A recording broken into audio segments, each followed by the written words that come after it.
নমস্কার, আমি দুর্বাশ্রী। ট্রানজিটে দীর্ঘ 12 বছর পর গ্রহদের কিছু আমূল পরিবর্তন।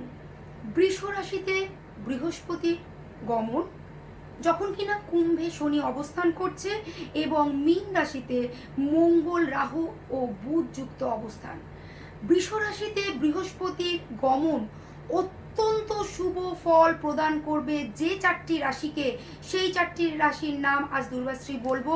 অবশ্যই তোমরা শেয়ার করে সকলকে জানার সুযোগ করে দেবে এবং সাবস্ক্রাইব করে নোটিফিকেশন বেল অন রাখবে, যাতে এই বৃহস্পতি 12 বছর পর বৃষ রাশিতে গমন করায় কোন রাশি কি কি ফল পাবে আমি সময় সময় বলতে থাকবো।